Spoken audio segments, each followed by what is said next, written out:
السلام عليكم. اليوم غادي نهضروا على كتاب غريب، كتاب اللي كيتقال عليه أخطر كتاب في التاريخ العربي الإسلامي، شمس المعارف الكبرى. كتاب اللي بزاف من الناس كيسميوه الكتاب الملعون. علاش؟ حيت ماشي بحال اي كتاب اخر، فيه طلاسم، ادعيه واسرار اللي كيقولوا انها كتفتح ابواب العالم ماشي ديال البشر، عالم الجن والسحر. المؤلف ديال هذا الكتاب هو احمد البوني، عالم صوفي عاش في القرن 13 وبالتحديد في الجزائر. الراجل كان معروف بالعلم ديالو في الفلك، الحساب وحتى الروحانيات، لكن علاش الناس ما بقاوش كيذكروه كعالم وانما ككاتب الاخطر كتاب؟ الجواب بسيط، حيت كتابه شمس المعارف الكبرى.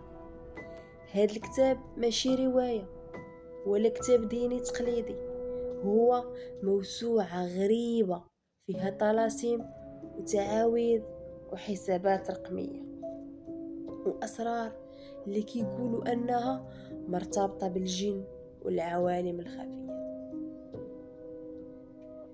منين كتفتح شمس المعارف كتلقى قدامك صفحات فيها مربعات، حروف متقطعة ورموز ما كتفهمهاش بسهولة. هاد الطلاسم كيتقال عليها أنها من الطرق لاستحضار القوى الخفية، وهذا الشيء اللي خلاه يتحول لأسطورة. الكتاب مقسوم 4 ديال الأجزاء، لكن النسخة اللي كدور اليوم ناقصة بزاف وما بقى منها غير جزء اللي صغير. النسخة الكاملة على حساب ما كيتقال أنها ممنوعة ومخبية حيت خطيرة بزاف من الناس كيجريو يقراو هذا الكتاب وكيحكيو لي قصص اللي هي غريبه بزاف. وواحد كيقول انه سمعت اصوات في الليل من بدا يقرا الطلاسم، واخر كيحكي انه شاف كوابيس متكرره. كاين اللي كيأكد ان حياته كلها تقلبات بعد ما جرب يمارس بعض الطقوس اللي كانت فيه. وفي نفس الوقت كاين ناس اخرين اللي كيشوفوا ان كل شيء مجرد خيال، وان هذا الكتاب ما فيه والو غير حسابات واوهام. ولكن علاش حتى اليوم مازال شمس المعارف كيثير جدل وخوف؟ السبب هو انه كيضرب في واحد النقطة حساسة عند الانسان، الخوف من المجهول. كنا عندنا الرغبة نعرفوا شنو كاين ورا هذا الحجاب، ولكن في الأعماق كيبقاو عارفين أن الفضول الزايد ممكن يفتح أبواب ما نقدروش نسدوها. مثلا كاين اللي كيقولوا أن الطلاسم اللي فيه كتستعمل لاستحضار الجن وخدمتهم، وكاين اللي كيتهموه بالسحر الأسود، وكاين اللي كيشوفوه مجرد كتاب تاريخي جمعت فيه ديانات وأفكار قديمة. الجميل والغريب هو أن شمس المعارف ما عمره بقى مجرد كتاب ولا رمز، هو رمز للخوف، رمز للفضول، ورمز للخط الأحمر اللي الإنسان ما خصوش يتجاوز. تخيل معايا شخص كيجلس في الليل وسط الظلام وكيبدا يقرا في الطلاسم ديال الكتاب.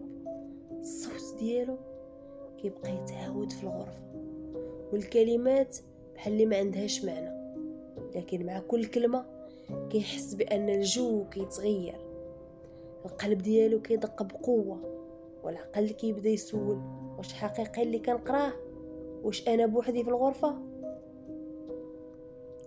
هاد الصوره بوحدها كافيه باش تفهم علاش بزاف ديال الناس ما تجرؤوش يقراو.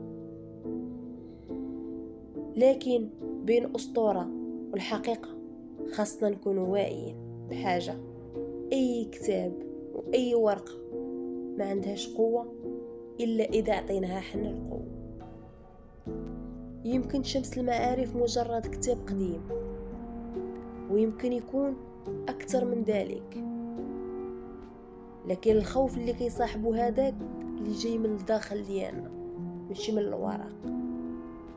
وباش نختمو نبغي نقول لكم شمس المعارف بقى كتاب كيخلي الناس حيرين: واش فعلا كتاب ملعون ولا مجرد أسطورة كبرنا بها؟ واللي مؤكد هو أن ماشي كتاب عادي، هو مرآة للفضول، مرآة ديال الإنسان والخوف الأبدي من المجهول. والسؤال اللي خاص كل واحد فينا يسولو راسو هو: إلا عطاوك هاد الكتاب واش عندك الشجاعة تفتح الصفحة الأولى؟ يلا جاوبوني في الكومنتات. إلا وصلتي لهنا شكرا بزاف حيت عطيتيني من وقتك. هادشي كيعني انك من الناس اللي كيبحثوا على المعرفة وعلى الصراحة. ما تنساش تدعمني بلايك وتشترك في القناة باش نكمل ونشارك معاكم مواضيع اللي كتهمكم. وخليوا لي رأيكم في التعاليق، راه بكلمة منك كتقدر تعطيني طاقة نكمل ونزيد القدام.